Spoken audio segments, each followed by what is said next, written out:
Moi, ça parle de Brigitte Findakli et de son enfance en Irak.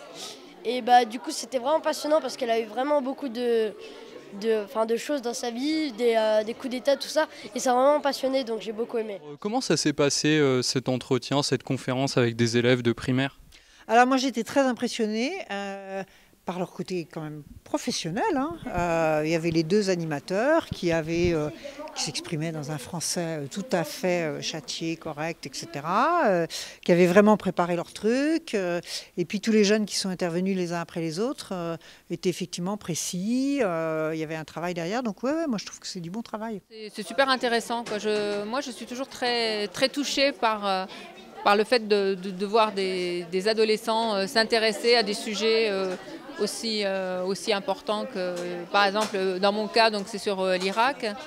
Et ça me fait plaisir qu'ils s'intéressent à ça en se disant on a appris des choses sur un pays que l'on ne connaissait pas du tout, parce que ce qu'on entend parler aux informations, ça n'a rien à voir avec ça.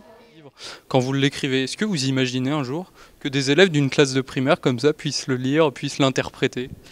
Non, mais pas du tout. Mais c'est ça qui est bien, c'est que quand on écrit, on est quand même un peu dans sa bulle. On écrit évidemment pour soi, on écrit pour les autres, mais tant que le livre n'existe pas et qu'il n'est pas lu par des gens, on n'a pas d'idée de ça. Au départ, je l'ai vraiment fait pour moi. C'était un besoin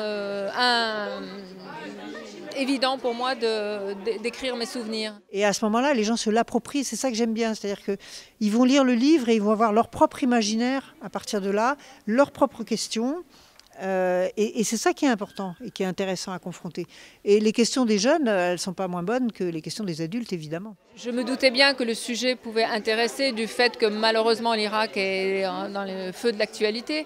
Mais de voir des jeunes s'y intéresser à ce point-là, ça j'avoue que je ne m'y attendais pas au début. Moi, ce que j'aime bien, qui est, je trouve assez particulier au Festival de Saint-Dié-des-Vosges, c'est ce mélange finalement d'un côté quand même très savant, et d'un côté très simple, j'allais dire populaire au bon sens du terme.